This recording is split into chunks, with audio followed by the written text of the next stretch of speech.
반갑습니다. 안녕하세요. 네. 문제도 좀 풀어줄 거니까 이제 미리 와서 조금 푸세요. 저한테 듣는 것보다야 미리 풀고 들어야 효과가 있죠. 자, 그 1번.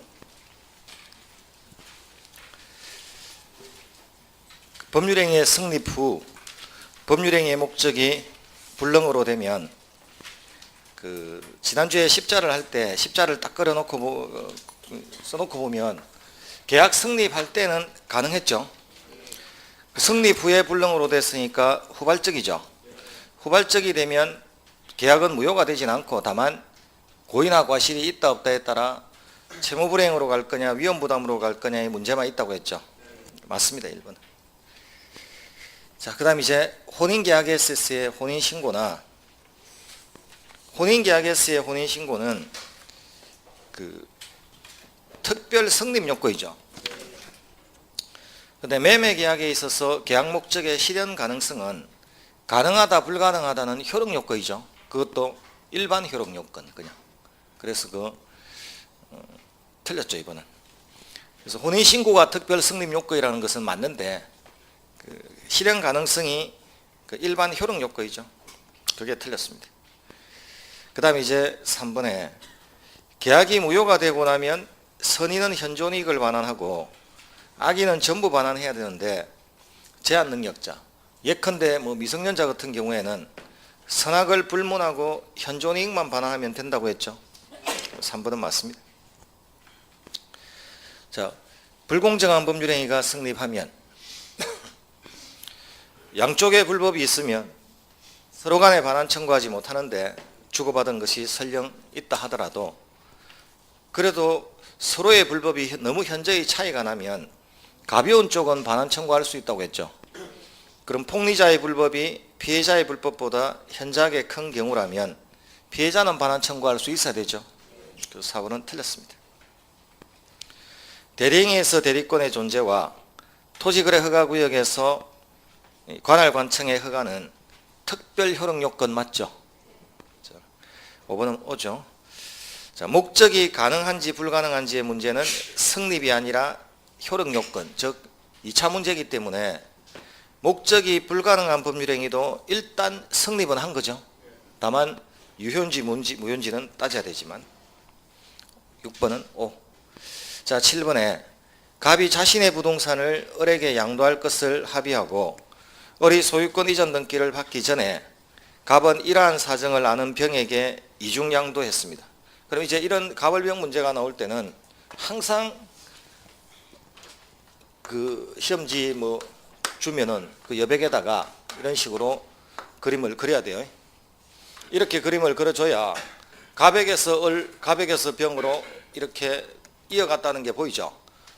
이렇게 그림을 그려두지 않으면 그리고 이쪽에 계약을 먼저 하고 이쪽에 뒤늦게 했다 이런 식으로 그림을 잡아주지 않으면 여러분은 반드시 문제를 풀다가 다시 보러 올라갑니다. 나이 연령대에 따라 차이 날 뻔해요. 50대는 한 2번 보다가 올라가고 2번 보다가 갑이 누구더라 하면서 올라가야 되죠. 30, 40대는 3번쯤 보다가 병이 누구시 하고 올라가야 되고. 자, 1. 원칙적으로 부동산 물권 변동은 합의와 등기가 갖추어져야 되기 때문에 먼저 등기한 자가 소유자죠. 근데 여기는 사실 문제가 조금 엉성한 게 교수님들이 자기들 생각으로 수준으로 문제를 내버리니까 이게 이중양도했다라고 돼 있지 등기했다는 말이 없죠.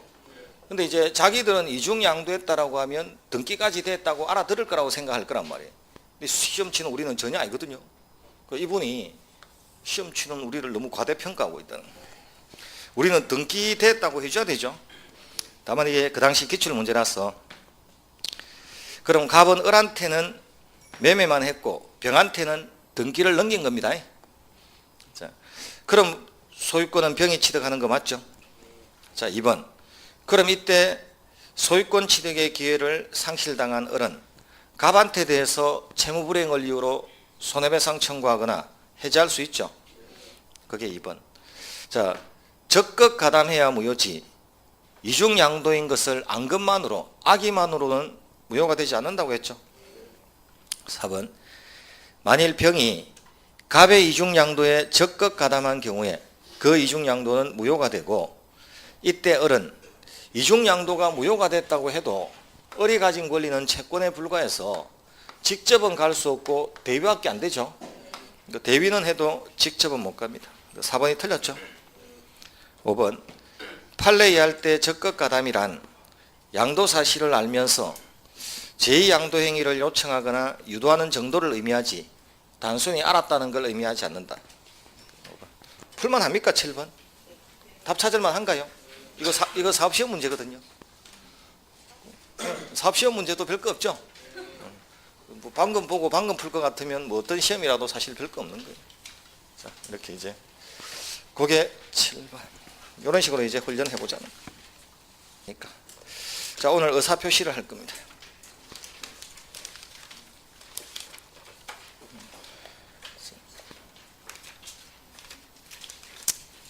강의 노트는 2월달 돼야 나온다 하더군요. 67페이지. 67페이지에 오늘 의사표시 차례입니다. 자, 지난주에 성립요건하고 효력요건을 배우면서 당사자 목적 의사표시를 배웠죠. 지난주에 목적이 확정되고 가능하고 적법하고 사회적 타당성을 가지면 유효고 반대의 결과가 되면 무효라고 배웠죠. 오늘은 이제 의사표시가 있으면 성립하지만 그 의사표시가 합치하고 하자가 없어야 제대로 된 효력을 준다. 그럼 합치하지 않고 하자가 생기면 제대로 된 효력을 안 주겠죠.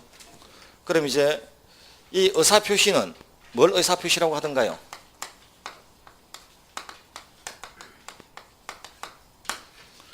의사표시는 마음속의 생각을 밖으로 펴낸 것, 의사를 표시하는 거라고 했죠. 그럼 마음속의 생각을 밖으로 드러내서 그 사람이 무슨 생각을 하는지를 외부에서 알도록 밖으로 펴내는 것, 이걸 의사표시라고 했는데, 그럼 마음속의 생각과 밖에 나간 표시는 같아질 수도 있고 달라질 수도 있는 거죠. 그렇게 불일치하거나 또는 하자가 생길 때 어떻게 할 것인가라는 거예요. 그럼 불일치나 하자가 생기는 모습이 하나의 모습이 아니고 다양하니까 그걸 한번 보자는 거예요. 그래서 우리 민법은 107조, 108조,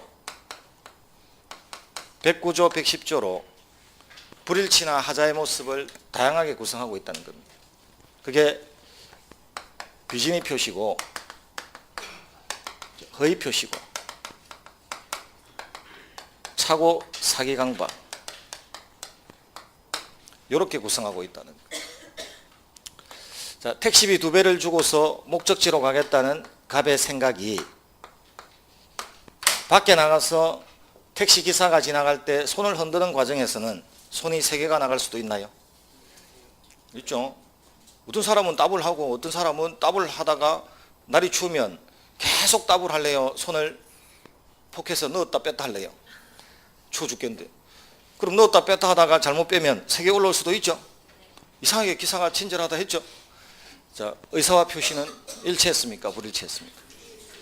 자, 이 의사와 표시가 불일치했다는 사실을 의사를 표시한 그자는 알고 있습니까? 모르고 있습니까? 모를 수도 있고 알 수도 있고. 만약에 모르고 했다면 의사와 표시가 불일치했는데 그 의사를 표시한 자가 불일치한 사실을 모르고 있다는 거죠.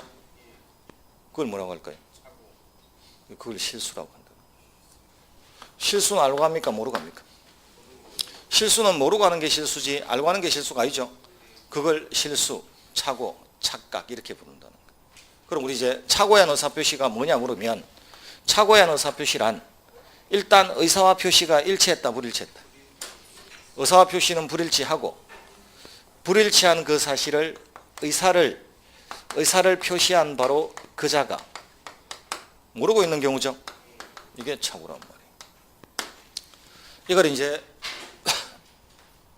법으로 제대로 배우면 내심의 효과이사와 외부적 효과이사가 불일치하고 내심의 효과이사에서 외부적 효과이사로 이르는 그 경로를 표의자 스스로 인식하지 못하고 하는 행위를 착오의 의사표시라 한다. 원래 이렇게 배운다는 거예요. 집에 가고 싶죠? 뭘 그렇게 어렵게 배워. 그냥 마음속에 생각은 2배고 손가락은 3개 나간 거라니까. 모르고. 그게 차고. 알고 나갈 수도 있을까요? 그럼 마음속에 생각은 2배인데 차가 하도 안 잡히니까 손가락 3개 나가는 걸 알면서 냈단 말이에요. 왜? 이건 나중에 세배줄 생각도 없어. 차나 잡고 보자라는. 그럼 의사와 표시가 불일치했는데 표의자가 알고 있죠? 아는 경우를 뭐라고 한다? 그걸 농담이라고 한다. 자, 농담은 알고 한다, 모르고 한다? 줄 생각이 있다, 없다? 줄 생각 없는데 주겠다고 이야기한 거죠? 그게 농담이에요. 농담은 지가 제일 잘 알고 있고. 자, 농담은 진심입니까? 그럼 진심이 아닌 표시. 그게 농담이라는 거예요. 그럼 비진의 표시는 쉽게 말하면 농담인 거죠? 그럼 비진의 표시는 의사와 표시가 불일치했는데 불일치했다는 사실을 표의자가 모르는 경우가 아니고 아는 경우죠. 그럼 계약서에 도장 찍을 때 전혀 해줄 생각도 없이 도장 찍으면 농담이고 실수로 찍으면 착오고 짜고 찍으면 허위 표시입니다. 택시비 2배를 주겠다고 이야기하면서 계산서는 5배를 끊어달라. 법인카드로. 자기도 득 좀 보게. 그럼 자기도 착복을 하기 위해서 택시기사도 좋고 자기도 좋으니까 허위로 계산서 쓸 수 있죠. 그럼 의사와 표시는 일치했다, 불일치했다? 의사는 2배, 표시는 5배니까 불일치했죠. 근데 서로 짰다, 안 짰다? 그걸 우리는 허위 표시라고 부른다. 그럼 허위 표시는 서로 통정하는 경우라. 통정한다가 짰답니다. 우리는 옛날에 간통죄가 있었죠. 간통이란 말은 일본식 표현이에요.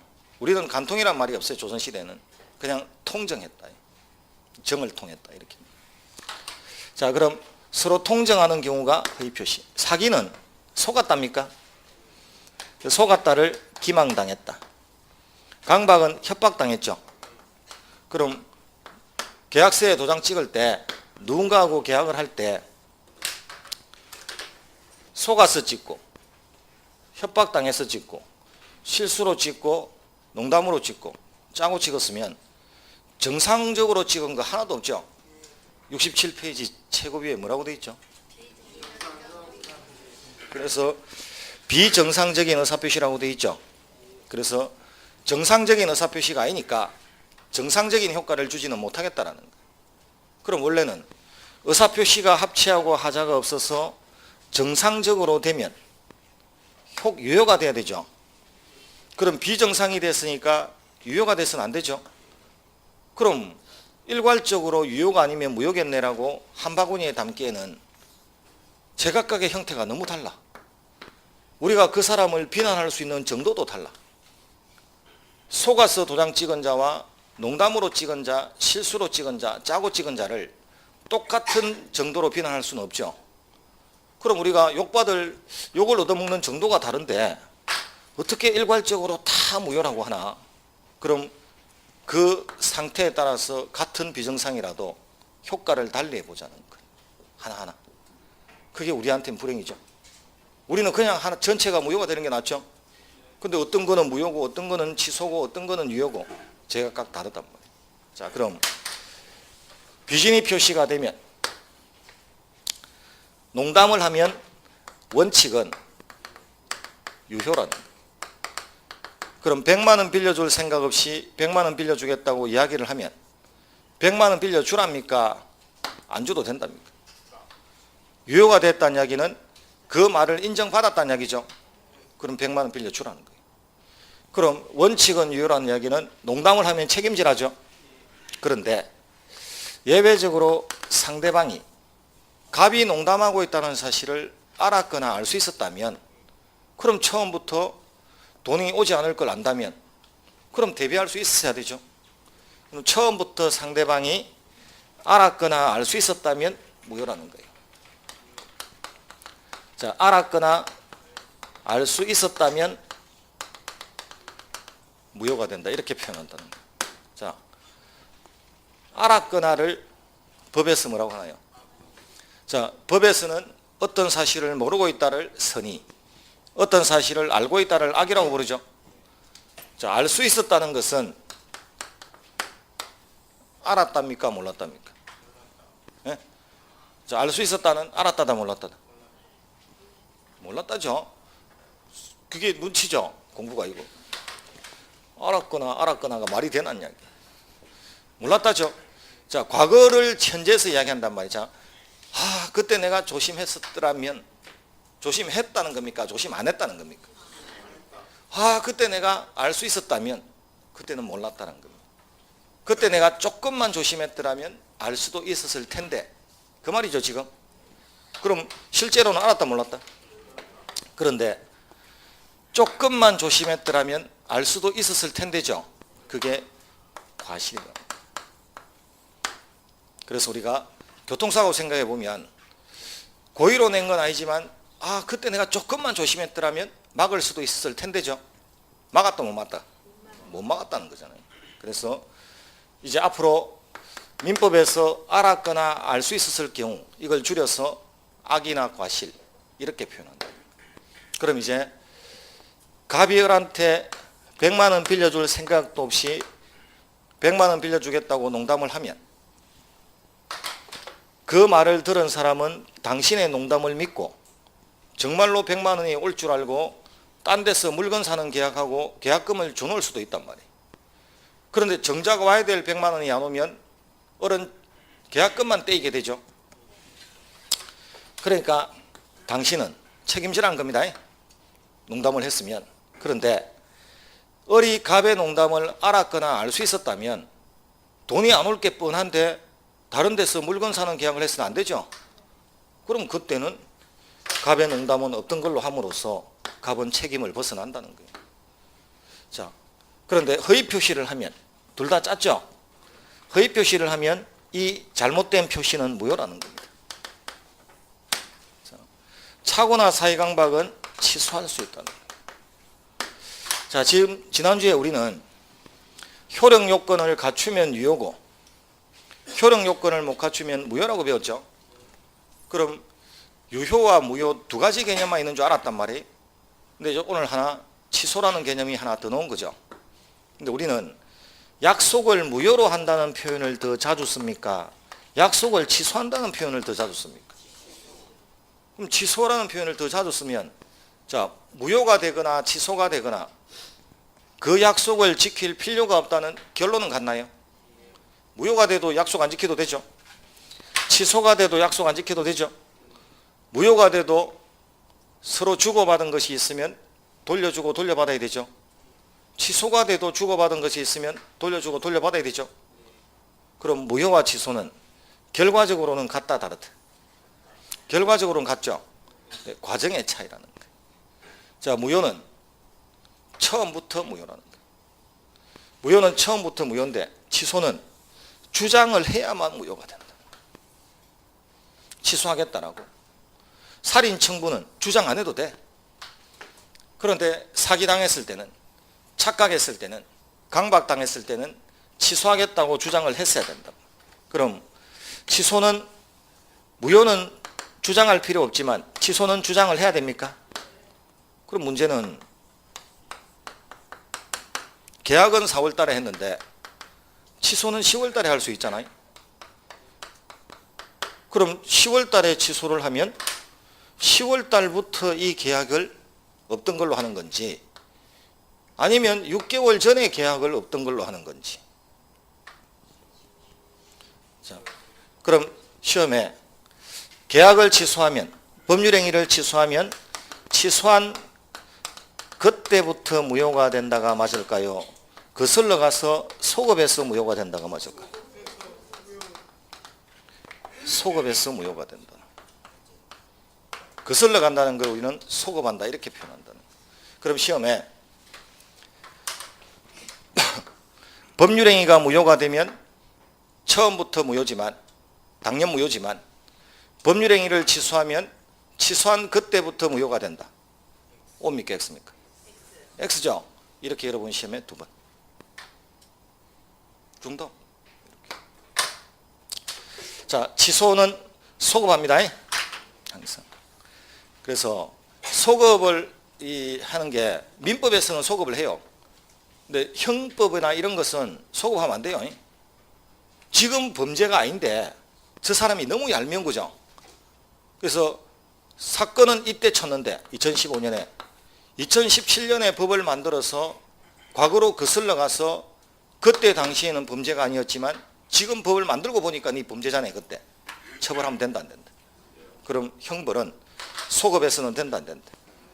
그럼 그때 당시의 법으로는 그 사람이 어떻게든 재산 가진 게 정당했는데 지금 법을 만들어서 그때 당시의 재산을 가진 게 지금 와서 보니까 정당하지 않다고 해서 소급해서 재산을 뺏을 수 있다 없다. 그렇게 뺏어서는 안 된단 말이에요. 그게 헌법이란 말이에요. 소급입법 금지. 왜? 적어도 내가 그 땅에 살 때는 그 행위는 정당했으니까 살아간 거 아니에요. 뒤늦게 법이 만들어져서 과거로 거슬러 가면 안 되는 거예요, 원래는. 그런데 대한민국은 거슬러 갔단 말이에요. 그게 전두환 대통령이. 전두환 대통령 재산 추징한 거 있죠? 소급한 거예요. 그 지금 두 번째 소급을 시키려고 또 새로운 법을 만들려고 하는 그게 최순실법이에요. 최순실 재산을 소급하잖아. 국민 감정으로 소급했으면 좋겠지만 자꾸 그런 식으로 하다 보면요. 미운 놈이 있으면 이제 소급시키면 되죠. 그래서 그런 것은 항상 조심해야 돼. 그 당시 국민 감정이 있다고 해서 무조건 소급하면 이건 나라도 아닌 겁니다. 잘못하면. 나도 그 인간 싫어. 그래서 재산을 압수했으면 좋겠어. 그렇지만 그것도 법 절차 내에서 해라는 거예요. 기존의 법 절차 내에서. 그럼 이제 취소라는 개념과 무효라는 개념은 결과는 같나요? 그런데 과정은 차이가 나죠. 자, 그럼 마음속에 생각이 중요하지 밖에 잘못 나간 표시가 뭐 그렇게 중요하나? 사람은 원래 진심이 중요한 거다 라고 생각하는 사람들이 있겠죠. 아이고 마음속에 생각 누가 알아주나? 밖으로 나간 표시가 중요하지. 그 사랑한다고 마음속으로 가지고 있으면 뭐해? 선물이라도 한 개 하는 게 낫지. 그런 생각을 가질 수도 있죠. 그럼 마음속의 생각을 중시하는 의사주의와 밖에 나간 표시를 중시하는 표시주의가 의사와 표시가 불일치하면 충돌할 수 있죠. 그럼 의사주의를 중시하면 진심은 보호되지만 잘못 나간 표시를 믿고 계약한 자는 손해보게 되고 표시를 중시하면 거래한 자는 보호가 되지만 말을 잘못한 자는 피해를 보게 되죠. 자, 대한민국은 의사주의다 표시주의다. 대한민국은 절충. 대한민국 5천년 역사가 절충입니다. 섞어내는 민족 항상. 근데 절충도 5대5로 할 수 있고 7대3으로 할 수도 있죠. 그럼 의사주의에 가까울까요? 표시주의에 가까울까요? 자, 정말로 대한민국이 표시주의에 가까운지 한번 보자는 거예요. 농담을 했는데 원칙은 유효다 무효다? 그럼 100만 원 빌려줄 생각 없이 이야기해도 빌려주랍니까? 표시를 중시했다, 의사를 중시했다. 표시. 밖에 나간 농담을 중시한 거잖아요.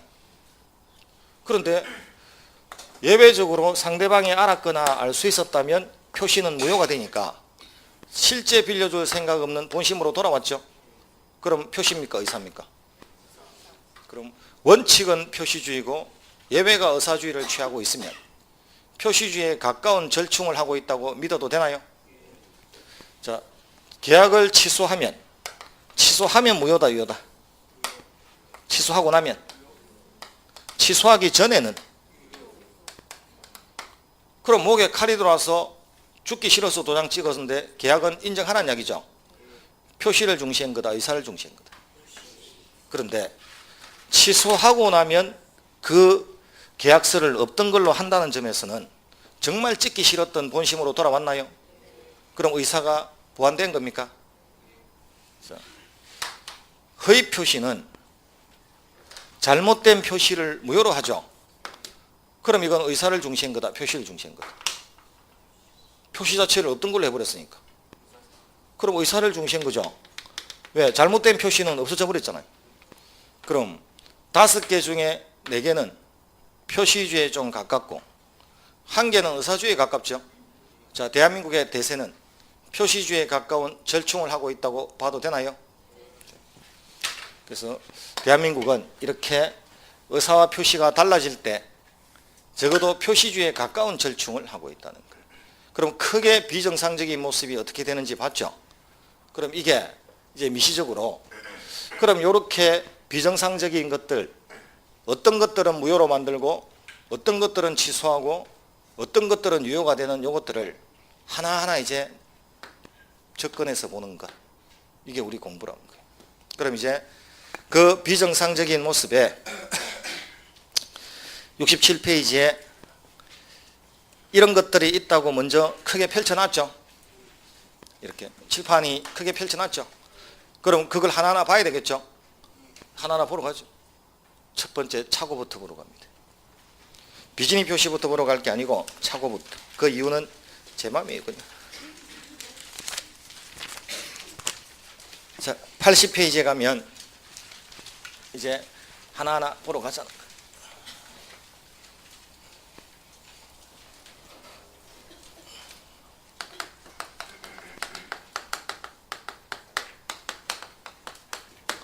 자, 착오의 의사 표시입니다. 이제 아까 착오는 의사와 표시가 불일치하고 그 불일치를 표의자가 모르고 하는 경우라고 설명했죠. 효과는 취소할 수 있다라고 설명했나요? 자, 109조 읽어볼까요? 80페이지 최고위에 읽어보면 자, 의사표시는 법률행위 내용의 중요 부분에 착오가 있는 때에는 취소할 수 있다. 그러나 그 착오가 표의자의 중대한 과실로 인한 때에는 취소하지 못한다. 이렇게 되어 있죠. 이제 보자는 거예요. 그래서 착오를 이제 내용을 보러 가보자는 거예요. 자, 착각하면 이 조문의 뜻은 계약을 하다가 착각하면 그 계약을 물릴 수 있다는 거다 없다는 거다. 취소할 수 있다고 했으니까. 계약을 물릴 수 있다는 뜻이죠. 쉽게 말하면 그거란 말이에요. 그런데 착각했다고 모든 계약을 물릴 수 있다면 장사하고 싶은 사람이 있을까요? 전부 물리러 올 텐데. 사람은 착각은 하고 살잖아요. 착각하고 사나요? 여자는 매일 착각해요. 아침에 그걸 보고 나왔나요? 그거라 하고 왔잖아. 또. 그래서 뭐 매일 착각도 하는데 그래서 착각했다고 모든 계약을 다 물릴 수 있는 게 아니고 저 착각을 안 했더라도 계약을 했을까? 좀 저건 중요하겠는데 저 착각이 계약을 물릴 만큼 중요한 부분인지 아닌지 중요 부분에 착오가 돼야 된다. 그럼 중요한 부분을 착각하면 계약을 취소할 수 있죠. 그럼 중요 부분의 착오가 아니라면 취소할 수 있는 거다 없는 거다. 중요 부분의 착오가 아니라면 계약을 취소 못하죠. 그거는 이제 인내하고 참고 살아난 거예요. 자, 그럼 옷 살 수 있죠. 옷 샀는데 세일한다고 3만 원 주고 티를 한 개 사왔단 말이에요. 그래서 야 10만 원짜리 3만 원에 샀다고 좋다고 있는데 옆집에 언니가 나 이거 2만 원 주고 샀다고 똑같은 걸 들고 온다. 기분 나쁘다 안 나쁘다. 똑같은 옷을 누구는 2만 원 주고 샀죠. 그럼 나는 가서 그 가격을 이유로 물릴 수 있다 없다. 없다. 그럼 이제 그 가격이 착각한 것이 2만 원에도 살 수 있는 것을 3만 원에 샀잖아요 지금. 그게 중요 부분의 착오라면 취소할 수 있어야 되죠. 중요 부분의 착오가 아니라면 취소할 수 없죠. 그럼 가격을 착각한 것은 중요 부분의 착오인지 아닌지가 논의돼야 되겠죠. 가격에 대한 착오는 중요 부분의 착오도 아니다. 아니라는 거예요. 그래서 가격이 심하게 차이가 나면 불공정한 법률행위로 가서 무효가 될 수 있어요. 그러나 적어도 착오로 취소할 수는 없어. 자, 그럼 가격의 착오는 중요 부분의 착오가 될 수 없죠. 그럼 여러분 옷 샀는데 옷이 마음에 안 들죠. 가격도 비싸게 샀죠. 그런데 중요 부분의 착오가 안 된다고 했죠. 그럼 물릴 수 있는 거다 없는 거다. 그럼 어떻게 할래요? 그러니까 뭐 환불이다 이런 것은 민법이 아니고 거기 있는 뭐 통신 판매나 이런 것에 관한 법일 거고 기본적으로 그런 수단이 없어진 상태에서 이제 가격을 비싸게 샀다는 이유로 기분 나빠서 물리고 싶은데 물릴 수가 없죠. 어떻게 할래요? 단추를 떼. 단추 떼, 단추. 생단추 하나 떼고 가서 집어 던지면서 아씨 이까지 다시 왔잖아. 차 몰고. 봐 단추가 하나 없어. 그럴 리가 없는데 파. 자 그럼 바꿔드릴까요? 색으로. 아니야 싫다. 환불. 할 수 있다 없다. 그 이제 생떼를 잘 쓰는 사람들이죠. 우기면 돼. 옛날에 저희들은 친구 4명이서 책 한 권을 삽니다. 그리고 내 집을 돌아. 샀다는 확인이 필요하니까. 학교 다닐 때. 그리고 그 한 권조차도 환불해야 돼. 환불해 주나요? 그래서 짠다고. 한 10페이지를 잽니다. 중간에 10페이지를 확 짠 다음에 서점에 가서 던지면서 아씨 간만에 공부하려 했는데 페이지가 없어 페이지가.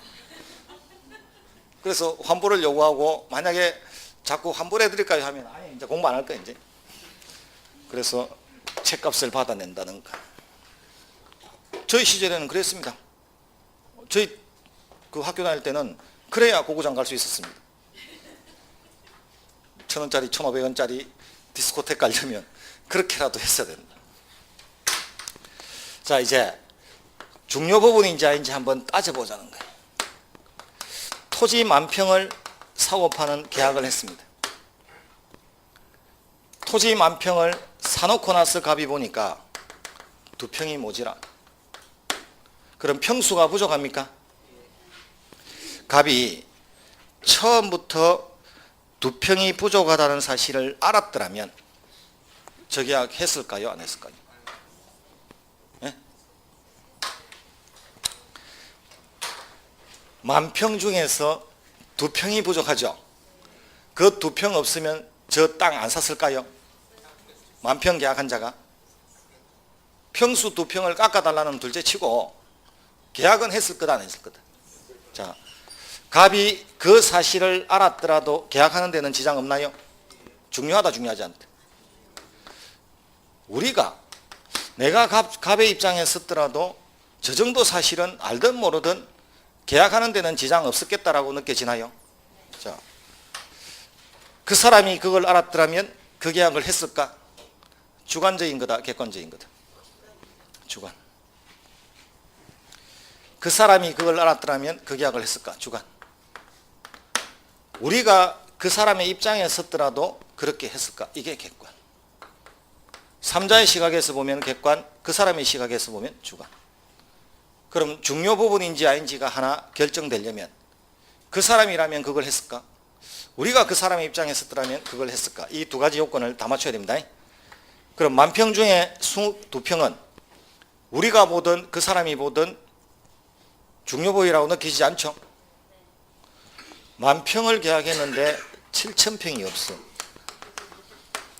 10,000평이 이거밖에 안 되나 생각은 들었어 처음에 사실. 자, 처음부터 저 진실을 알았더라면 저 계약했을 거다 안 했을 거다? 우리도 갑의 입장에 섰더라면 안 했겠죠? 그럼 저 면적이 상당히 부족한 적은 저 사실을 알았더라면 계약을 하지도 않았을 만큼 중요보이라고 느껴지나요? 그럼 이 계약 물릴 수 있다 없다? 있다. 보죠. 자, 토지를 사는 과정에서 집 지으려고 샀죠. 임야를 택지로 착각했단 말이에요. 자, 임야를 택지로 착각했으면 그럼 이제는 진실을 알았더라면 저 계약을 했을까? 했을까요? 안 했을까요? 자, 중요보이라고 느껴지나요? 상가 지으려고 상가 용도로 토지를 사는데 막상 가보니까 그 상가, 내가 상가 지으려는 토지가 인도하고 물린 게 아니라 인도에서 50m를 올라가야 돼. 그럼 상가로서의 가치가 없죠. 경계를 착각했나요? 저거 중요보이다. 그럼 토지의 현황이나 경계를 착각하면 중요보의 착오가 될 수 있네요. 자, 임대차를 사용대차로 착각했습니다. 대가를 주고 물건 빌려 쓰는 게 임대차, 공짜로 빌려 쓰는 게 사용대차. 공짜로 그 물건을 빌리는 줄 알고 좋다고 빌려 썼는데 알고 보니까 사용료를 줘야 되더라. 근데 3개월 사용료 줄 것 같으면, 그 물건을 사고도 남을 사용료 같으면 진실을 알았더라면 내가 처음부터 샀지 빌렸겠나? 그 생각이 드나요? 그럼 저 임대차를 사용대차로 착각한 것은 중요보행의 착오도 아니다. 자, 연대보증을 일반보증으로 착각한 것은, 연대보증하고 보증의 차이는 뭘까요? 자, 우리가 남이 돈 빌리는데 보증 쓸 수 있죠. 그럼 갑이 돈을 안 갚으면 보증인한테 돈 갚으라고 오나요? 그때 보증인은 이렇게 말할 수 있습니다. 갑의 재산 더 훑어라. 갑의 재산을 샅샅이 한번 찾고 찾아도 못 찾으면 그때 와라. 이렇게 보증인은 말할 수 있습니다. 그럼 보증인의 재산에 바로 집행 들어올 수 있다 없다? 없어. 그런데 연대보증은 갑이 주어진 날짜에 돈만 안 갚으면 갑의 재산이 있든 없든 바로 보증인한테 들어온단 말이에요. 자, 보증이 가혹하다, 연대보증이 가혹하다. 그럼 나는 단순한 보증을 쓰는 줄 알고 도장 찍었는데 알고 보니까 연대보증이더라. 그걸 알았더라면 내가 도장 찍었을까? 이건 중요하다고 느끼시나요? 자, 이렇게 중요 부분의 착오인지 아닌지를 하나하나 따져서, 그럼 시험에 다음 중 중요 부분의 착오에 해당한다고 볼 수 없는 것은, 또는 중요 부분의 착오에 해당하는 것은, 이렇게 1, 2, 3, 4호가 나올 수 있죠. 그럼 가격의 착오가 나오거나 면적이 다소 부족한 게 나오면 하나하나 이렇게 할래요? 그 사람이 그걸 알았더라면 그 계약을 했을까? 우리가 그 사람의 입장에 섰더라면 나도 저 계약 했을까? 이렇게 하나하나 따졌다가 이건 중요 부분 맞다, 이건 맞다, 이건 맞다, 이건 아닌 것 같은데, 이렇게 해가면서 답 찾을 수 있다 없다? 예? 답 찾을 수 있죠? 예, 시간이 많이 걸려서 그렇지. 한 문제 푸는데 한 20분밖에 안 걸려. 두 문제 풀고 집에 가면 되죠. 그러니까 판사님한테 맡겨주라고. 이건 중요보행의 착오에 해당하는지 안 하는지는 50년 동안 쌓인 판례가 엄청나게 있겠죠. 판사님이 고민해서 판결 내놨을 거 아니에요. 그걸 우리는 총알같이 외워서 시험 쳐야 된다. 외우든 익숙해지든 1분 안에 풀려면 여기는 대책이 없어. 단 이렇게 하나하나 이거 중요하겠는데 이렇게 느끼고 외우면 잘 외워지는 거고, 그냥 대놓고 외우면 잘 안 외워지고 그 차이지. 여기는 암기입니다. 자, 가장 이제 중요 부분의 착오, 중요한 게 동일성에 관한 착오란 말이에요.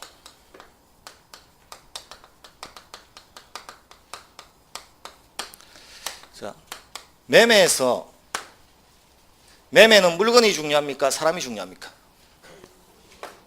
예? 그럼 물건을 착각하면 중요부의 착오가 된다 안 된다?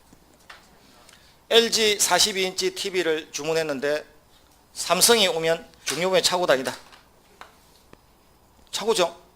그럼 매매에서는 목적물은 중요 부분의 착오가 된다 안 된다? 되죠. 누구한테 샀는지는 중요합니까? 매매에서는 물건이 중요하지 사람이 중요한 게 아니니까, 내가 종업원한테 샀는지 주인한테 샀는지 실제 소유자한테 샀는지 대신 나온 자한테 샀는지 중요하다 중요하지 않다? 그럼 누구한테 샀는지는 중요하지 않죠. 그럼 사람의 동일성에 관한 착오는 중요부의 착오가 된다 안 된다?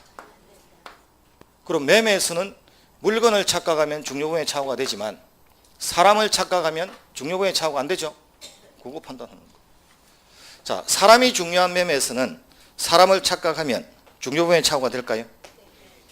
사람이 중요한 매매가 뭐 있나요? 예? 부동산 매매가 사람이 중요해요? 부동산 매매는 부동산이 중요한 겁니다. 인신매매가 중요해요. 인신매매는 사람 보고 하는 거예요. 자, 하나의 도시가 발전하면서 팽창을 하면 시골에서 농사 지어가는 못 살겠다고 서울로 상경하죠. 서울에는 적어도 일할 자리가 있으니까. 그럼 점점 외곽이, 옛날에는 논이고 밭이고 미나리 밭이었던 외곽이 발전하기 시작합니까? 그래서 강북으로, 강남으로, 강남에서 분당으로, 일산으로, 평촌으로 쫙 주위가 발전하죠. 그럼 이제 옛날에는 시골이었던 땅값이 뛴다 안 뛴다? 그럼으로써 갑자기 100억, 200억, 300억을 손에 쥐어버리는 부동산 재벌들이 나오기 시작하죠. 땅값이 뛰었으니까. 그럼 그 한적한 시골변이 발전해 나가면 그 국도에 주변에 제일 먼저 뭐가 들어서나요? 도시가 개발해 나가면 그 한적한 국도변에 최고 먼저 들어서는 것. 예, 떴다방. 부동산이 컨테이너 박스로 쫙 들었습니다. 그 다음 다방. 커피 날라이지. 세 번째는 술집. 네 번째는 도박장. 갑자기 손에 목돈을 쥐어버린 사람한테 돈 뜯는 방법은 도박이에요. 그 다음에 여자입니다. 여자. 돈 빼먹는 게 제일 좋은 게. 그래서 20대 아가씨 둘이만 좀 보내라고 했더만 칠순된 할머니 둘이 오토바이 타고 내려오면 중요부에 차고입니다. 확실하게 중요부에 차고죠. 이렇게. 말도 안 되는지 아시겠죠? 사람이 중요한 매매 뭐 있다. 진짜 인신매매 하지 마시고, 예, 중요한 매매, 신용매매. 외상. 자, 외상은 사람 보고 합니까? 물건 보고 합니까? 그럼 카드와 같은 이런 신용매매는 적어도 사람을 보고 주는 거죠. 그럼 거기서 사람을 착각하면, 동명이인을 착각하면 중요부의 착오가 돼야 되겠죠. 자, 고용, 도급, 위임, 정려.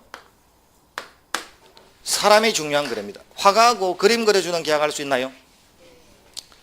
국선에 입선했다는 화가하고 그림 그려주는 계약을 하나 하면서 국선에 입선하면 그림을 어떻게 그리나? 착수금 주고 구경할 수 있다 없다? 이상해. 붓 잡는 폼이. 붓을 저래 잡나?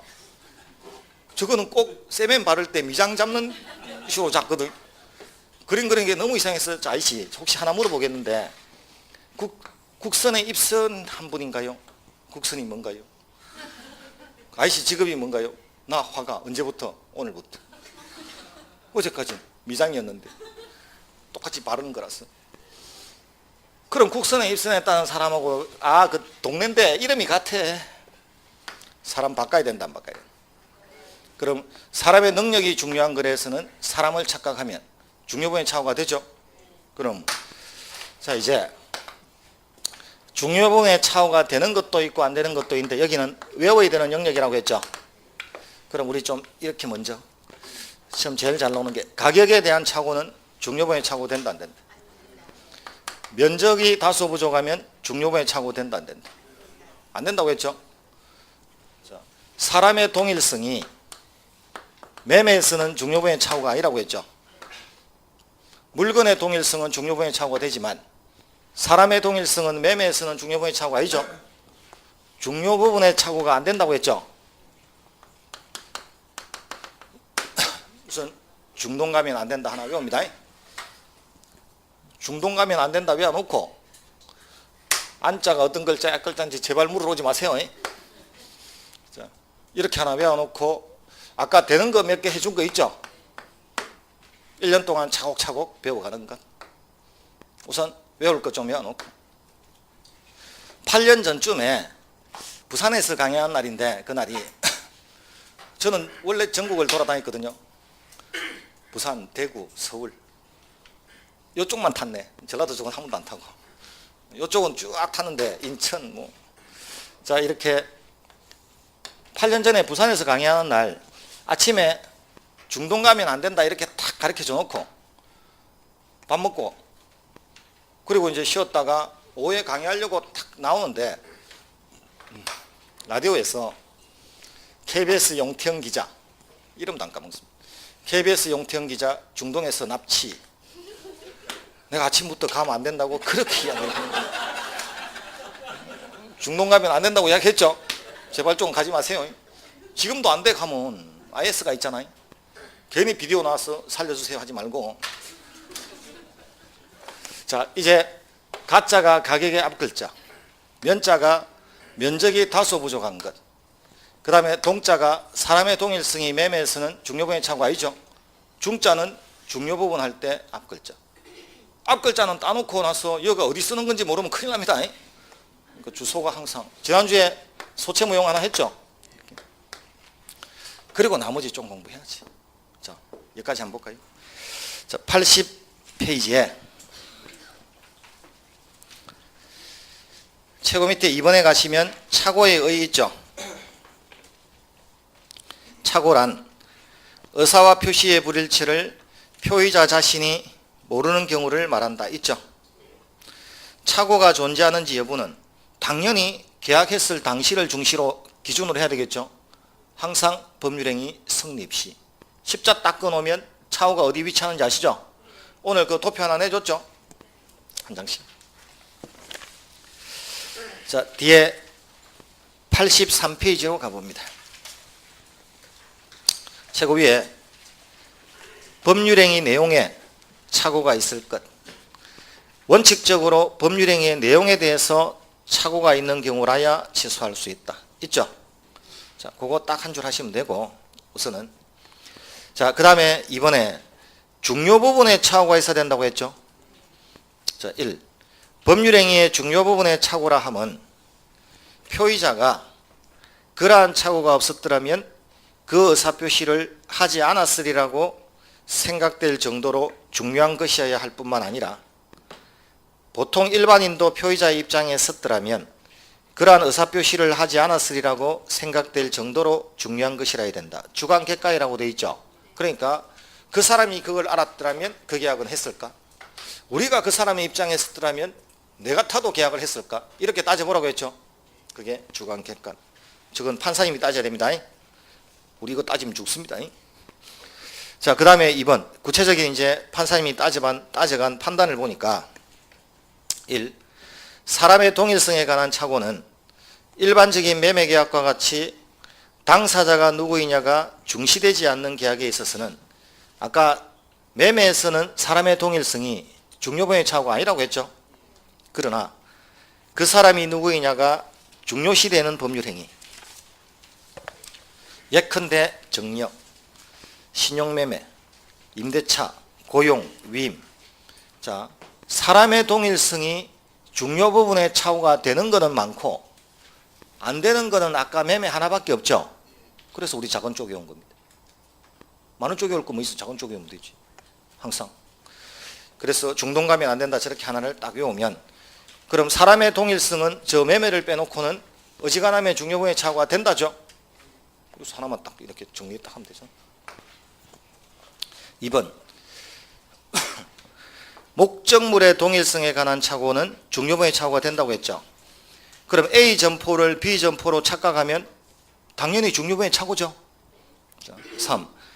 수량, 면적이 다소 부족하거나 가격에 관한 착오는 중요부분의 착오가 아니라고 했죠. 중동 가면 안 된다 나오죠 이제. 자, 4번. 토지의 현황이나 경계에 관한 착오는 중요부분의 착오가 된다고 했죠. 그래서 예컨대 주의토지 통행권자가 옆에 뒤로 쭉 나오죠. 할 필요 없어요. 그냥 토지의 현황 경계는 중요부분의 착오가 됩니까? 임야를 대지로 착각하거나 경계를 착각하면 중요법이죠. 그렇게 마시면 돼요. 5번. 법률행위 성질에 관한 착오. 임대차를 사용대차인 줄 알았거나 보정으로 잘못한 경우 등 이런 건 중요부분의 착오가 된다고 했죠. 그럼 칠판에서 책에 있는 정도는 거의 다 했죠 지금. 이렇게. 이것 말고도 많을 거 아니에요. 많은데 이 정도에도 시험은 충분히 지금까지 쳐왔고 시험 치는 데 별로 이상 없고. 자, 더 배우면 좋은데 더 배우고 싶나요? 말리진 않습니다. 자, 중요 부분의 착오가 있어야 되죠. 그런데 중요 부분을 착각했다고 해서 무조건 계약을 뒤집을 수 있는 건 아니란 말이에요. 중대한 과실이 없어야 돼.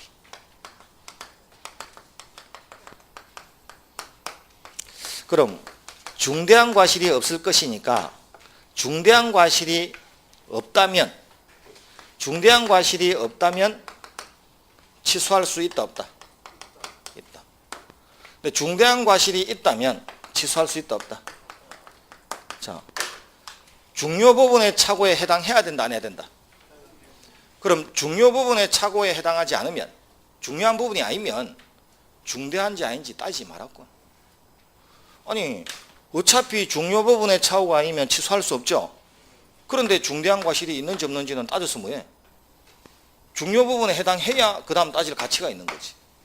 자, 그럼 우리 전치 2주하고 전치 12주는 어느 쪽이 중대하다고 했죠? 모른다고 했죠? 자, 이런 초등학교가 있고 여기에 횡단보도가 있으면 여기는 사고 다발 지역이죠. 자, A라는 개인 택시 경력 30년인 분이 교통사고 내서 전치 2주. B는 부산에서 서울까지 똑같은 30년 경력이라도 손님 모시고 올라와서 사고 터질 수 있죠. 전치 12주. 우리는 누구를 더 비난할까요? 상태가 이쪽이 심하죠. 그런데 A는 당신은 30년을 이 근방에서 영업을 했으면 이곳이 사고 다발 지역이라는 것을 적어도 B보다는, 이제 서울 초행길인 B보다는 좀 더 알 수도 있었어야 되나요? 더 비난할 수 있다 없다? 그게 중대한 과실이. 그럼 당신의 직업이나 당신의 경력이나 당신의 자라온 환경 등을 종합적으로 고려하면 당신은 보통 사람보다는 좀 더 조심했어야 되나요? 그런데 조심했다 안 했다 결과적으로. 그래서 비난받아야지. 그럼 이 중대한 과실은 그 사람의 능력이나 모든 것을 종합적으로 고려해서 좀 더 조심했어야 되죠. 그게 현저한 부주의란 말이에요. 단순한 부주의가 아니라 현저한 부주의. 이게 중과실이에요. 근데 우리는 부동산 거래하죠. 그럼 부동산과 관련해서 중대한 과실을 딱 따지면, 자, 부동산 거래할 때는 등기부등본 떼본다 안 떼본다? 집 살 때. 공장 지으려고 토지를 살 때는 공장 지을 수 있는 땅인지 아닌지 지적도를 떼서 알아봐야 됩니까? 그럼 등기부등본을 본다든지 지적도를 떼보는 건 상식이죠. 그런데 이런 것조차 떼보지 않고 계약서에 덜컥 도장 찍었으면 땅을 산 자는 나중에 문제가 터져도 중대한 과실이 있는 거다 없는 거다? 있는 거다. 그럼 착각을 이유로 취소할 수 있다 없다? 없어. 중과실이 있는 거잖아. 자, 그런데 왜 안 떼봤냐면 담당 공무원이 자꾸 옆에서 안 떼봐도 된다고 하니까. 공장 지을 수 있나? 구청에 들어가 볼까 내일? 내가 담당인데 건물 지을 수 있다. 그래도 떼봤으면 좋겠는데 참 내가 담당이라니까. 담당은 맞으니까. 그래서 안 떼봤을 수 있죠. 그럼 이 공장 지으려고 땅 산 자는 과실이 있는 거다 없는 거다? 자, 다시 과실이 있는 거다 없는 거다? 과실은 있어. 중과실이 없다고. 차이나 됩니다. 그래도 때로 갔어야지. 그래도 자기가 직접 구청에 들어갔어야 되죠. 실수했다 안 했다? 중대한 실수를 안 한 거란 말이에요. 전문가의 말을 믿은 거니까. 자, 그럼 담당 공무원의 말을 믿고 조사를 하지 않았다. 그럼 중과실이 있는 거다 없는 거다? 그럼 중과실이 없는 거니까 이 계약 취소할 수 있다는 거죠. 의사의 말을 믿고 치료를 중단했다. 중과실이 있다 없다? 없죠. 변호사의 말을 믿고 소송을 취하했다. 중과실이 있다 없다? 부동산 중개업자의 말을 믿고 더 이상 점포를 알아보지 않았다. 그 점포인지 중개업자가 말을 하니까 조사를 더 이상 안 했다. 과실은 있죠. 그래도 중과실은 있다 없다? 점포가 바뀌었어도. 그 말입니다. 그럼 기본적으로 조사해야 될 사항을 조사하지 않으면, 그럼 시험에 부동산 거래하면서 등기부상의 소유자가 누구인지조차 알아보지 않았다면 착오를 이유로 취소할 수 있는 거다 없는 거다?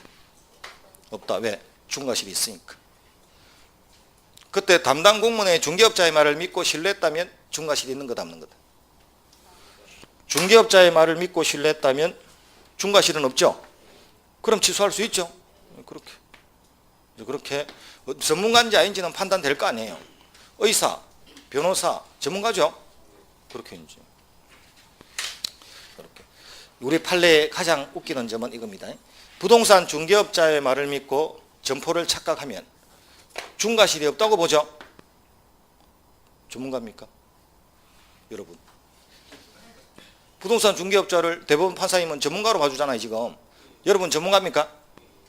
전문가라.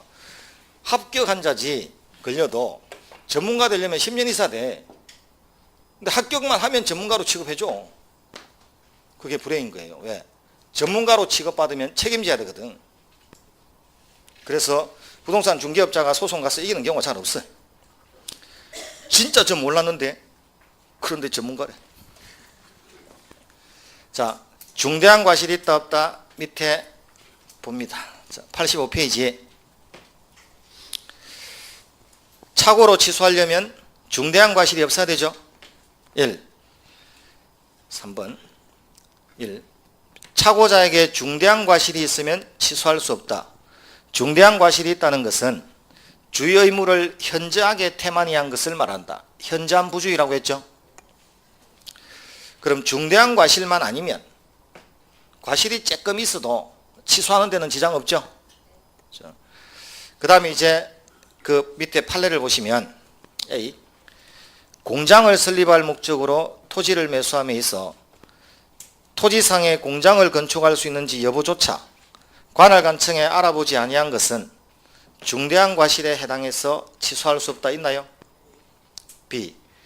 공인중개사 등을 통하지 않고 개인적으로 토지를 매수하면 당연히 토지대장이나 임야도 등에 의해서 확인해야 될 사항을 확인해야 됩니까? 그럼 그것조차 확인하지 않았다면 중대한 과실이 있는 겁니까? 뒤에 넘어갑니다. C. 중개업자가 다른 점포를 매매 목적물로 잘못 소개해서 매수인이 매매 목적물에 관해서 착오를 일으킨 경우 이건 전문가의 말을 믿고 신뢰한 거죠. 그럼 중과실은 없는 겁니까? 예, 이게 하나의 테마. 자, 책을 같이 강의를 하고 강의한 부분을 책을 지금 불러주잖아요. 그게 이제 줄치란 이야기죠. 그리고 집에 가서 복습을 할 때는 하루에 해야 될 분량 중에 줄 친 부분이 많다, 줄 안 친 부분이 많다. 그럼 줄 안 친 부분은 봐야 될까요? 안 봐야 될까요? 안 봐야 돼요. 그걸 왜 봐? 왜? 줄 친 것도 다 못 봐가지고 헤매는데 줄 안 친 거를 왜 보냐고. 줄을 왜 안 쳤을까요? 두 가지. 필요 없어서 안 치는 거고, 두 번째는 여러분이 볼 수준이 안 돼서 안 치는 거고. 수준이 안 되는데 왜 그 강의한 것도 들은 것도 지금 나중에 보면 모르는데 한 번도 안 들은 걸 왜 그 앉아서 혼자서 고민을 끙끙 하냐고. 하지 마요. 제발 줄 친 거나 봐요. 줄 친 것만 봐도 천만다. 자, 중과실의 이제 두 번째. 그럼 갑하고 을하고 매매를 해서 갑은 착각을 했다고 이 계약을 취소하고 싶단 말이에요. 그런데 중요 부분에 착오는데도 중과실이 걸리면, 중과실이 있으면 얘는 취소 못하니까 손해. 중과실이 없으면 갑이 취소해버리니까 을이 손해죠. 그럼 중과실이 법정에서 문제가 되면 갑이 판사님을 찾아가서 저는 중과실이 없으니까 이 계약을 꼭 없던 걸로 해야 되겠습니다 라고 판사님한테 증거를 제출할지, 아니면 을이 얘는 중과실이 있는 인간이니까 저 계약을 취소하게 만들어서는 안 된다라고 판사님한테 증거를 제출할지. 자, 중과실에 대한 입증 책임을 의사표시를 한 표의자가 진다, 상대방이 진다. 그걸 이제 이렇게 하면 됩니다.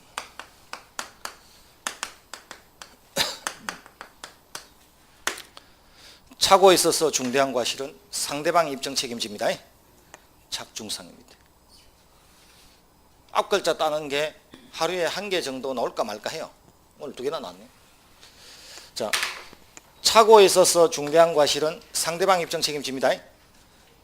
이거 착중상 1년 동안 입에 달고 다니면 착중상이라는 게 귀에 착착 감기죠.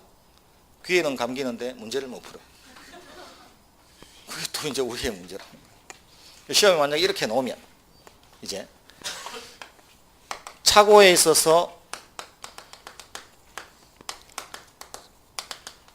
중대한 과실에 대한 입증 책임은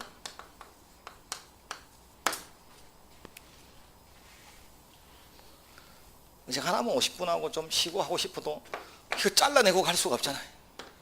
그래서 나는 학교론은 그런 점에서 좋아요. 자를 수 있잖아요. 중간에 수요 공급에서 하나만 하고 조금 있다 요거 하면 되잖아요. 민법은 이게 안 돼. 그럼 착오에 있어서 중대한 과실에 대한 입증 책임은 상대방이 진다. 이렇게 시험에 넣을 수 있죠. O다 X다. 어떻게 O를 찾습니까? 시험장 가서 이렇게 보자. 착중상 맞는데? 맞나요? 그럼 시험에 가서 착오에 있어서 중대한 과실에 대한 입증 책임은 표의자가 진다. 이렇게 넣을 수 있죠. 그럼 O다 X다. 그러니까 이렇게 찾아야지. 이제 가서 착중표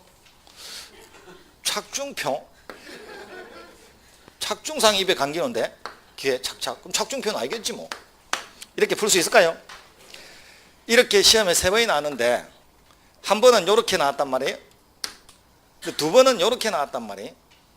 착오에 있어서 중대한 과실에 대한 입증 책임은 법률행위의 효력을